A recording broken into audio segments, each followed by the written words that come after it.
A distribuição de dividendos e JCPs de empresas listadas na Bolsa de Valores brasileira somou 142 bilhões de reais nos últimos 12 meses, segundo o levantamento da Elusaita Consultoria. Para falar mais sobre este assunto, chamo agora a nossa tela o colunista Gilvan Bueno. Seja sempre bem-vindo, Gilvan. Que prazer tê-lo por aqui. Um ótimo dia.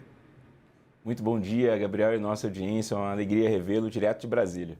Eu ia falar isso agora. Eu conheço esse cenário aí, viu, Gilvan Bueno? Está nos fazendo uma visita em Brasília, meu caro. Espero que esteja sendo bem recebido por aí. Muito bem. Não igual quando eu sou convidado por você, mas estou sendo muito bem recebido. Perfeito. Gilvan Bueno, 142 bilhões de reais é coisa pra danar. É muita coisa, é pouca coisa? Eu queria a sua percepção. Como é que está a saúde deste mercado financeiro e a atratividade para investidores para investir nessas companhias listadas aqui na B3? Usando a última palavra que você destacou, atratividade, esse é um ponto importante. Atualmente o mercado brasileiro ele vive uma estagnação, por exemplo, nos fundos multimercados, nos fundos de ações, a renda fixa pagando uma taxa de 15%, aquele famoso acima do 1%. E qual é a atratividade que consegue manter o investidor minoritário, o investidor de longo prazo ao lado das suas companhias? São os dividendos, são a distribuição, são a remuneração ao acionista. E nos últimos anos, essa distribuição aos acionistas é muito impactante. Pegando um ponto aqui, alguns setores que são conhecidos por distribuir dividendos extraordinários, que normalmente se espera que aconteça no terceiro trimestre, aconteceu agora. Destaque para a Sabesp, Eletrobras, que fizeram ali uma distribuição extraordinária de dividendos. Isso acaba atraindo os investidores que pensam no longo prazo e entendem, né, que 60% da valorização no mercado de capitais vem da política de remuneração, vem de dividendos. Então, esse é o segmento, essa é a estratégia que mantém o investidor de longo prazo ao lado das companhias que estão fazendo grandes distribuições de capital aos seus acionistas e também, Gabriel, aqui antecipando a política de distribuição de dividendos que vai acontecer, de tributação nos dividendos que vai acontecer em breve.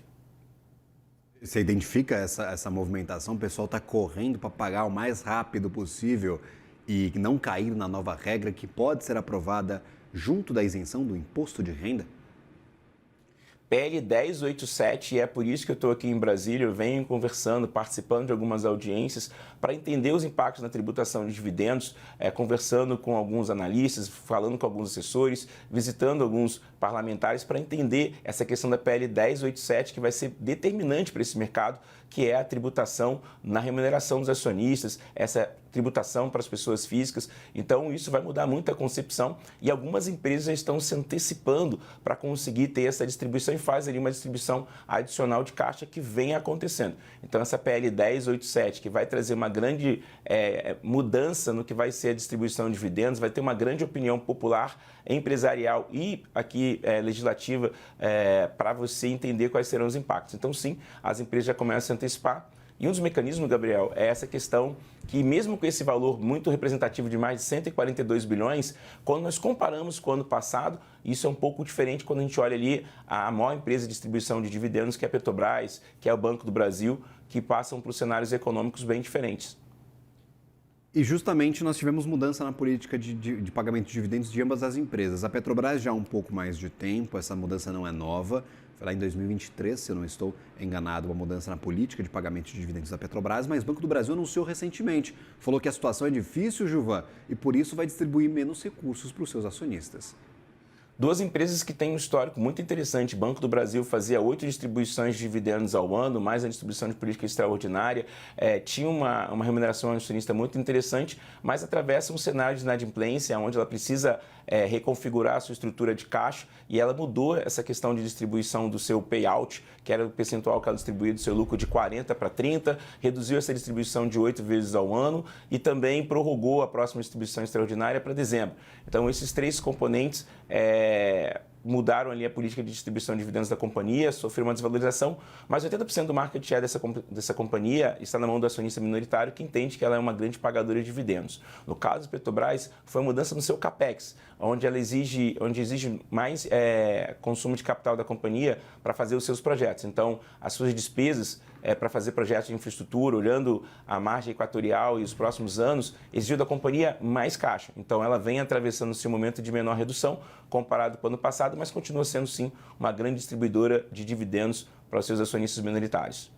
O quão importante, na sua visão, aí, lidando com clientes todos os dias, com muita gente no mercado financeiro, Gilvan, nessa sua longa jornada à frente do mercado, quão importante é o dividendo para pessoas físicas? Porque eu vi um crescimento forte de pessoas físicas no mercado financeiro brasileiro, muito nessa narrativa de buscar pela independência financeira, buscar pela aposentadoria com uma qualidade melhor de vida, e aí iam, por exemplo, as pessoas para fundos imobiliários que pagavam dividendos recorrentes e também para empresas boas pagadoras de dividendos. O quão importante é o dividendo para este investidor que é novo aqui no Brasil?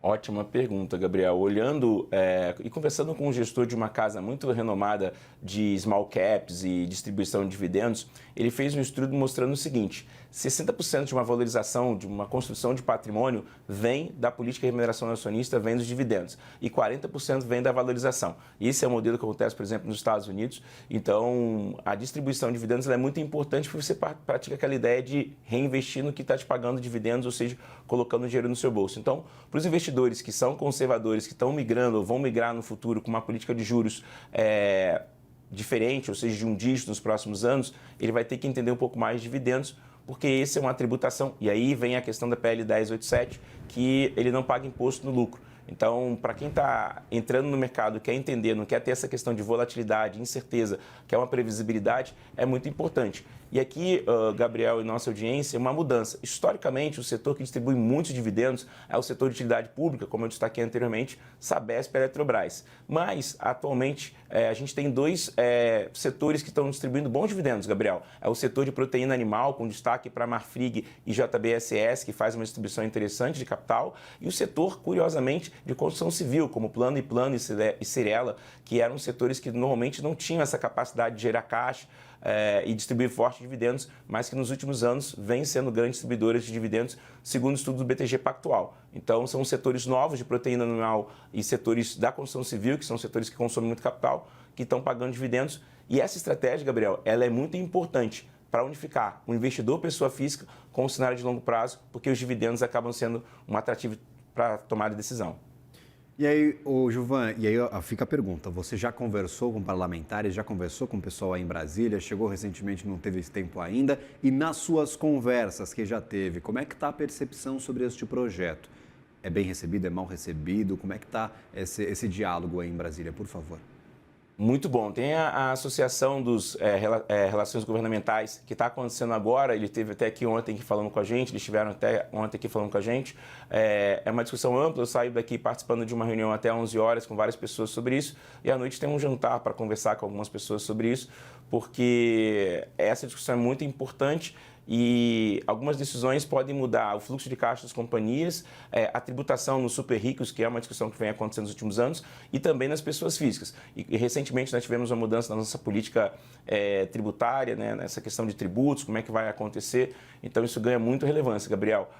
Quando eu saio daqui, eu começo as primeiras reuniões ali para participar diretamente com quem toma as decisões. Antes eu estava falando com as empresas, com os wealth managers, aquelas empresas que fazem gestão de patrimônio. Agora eu parto para conversar com os parlamentares e entender quais são as discussões e quais são as oportunidades e os desafios. Já se existe aqui uma expectativa que isso não aconteça como foi pensado. Já tem uma discussão de mudanças nas regras para você conseguir unir todos os setores. Alguns setores são favoráveis, outros são desfavoráveis, então já tem um conflito de ideias e interesses que pode desidratar o que nós estamos esperando da PL 1087. Então isso vai acontecer nos próximos meses e, na minha concepção, é a grande discussão do segundo trimestre, porque envolve empresas, famílias e grandes setores da sociedade civil.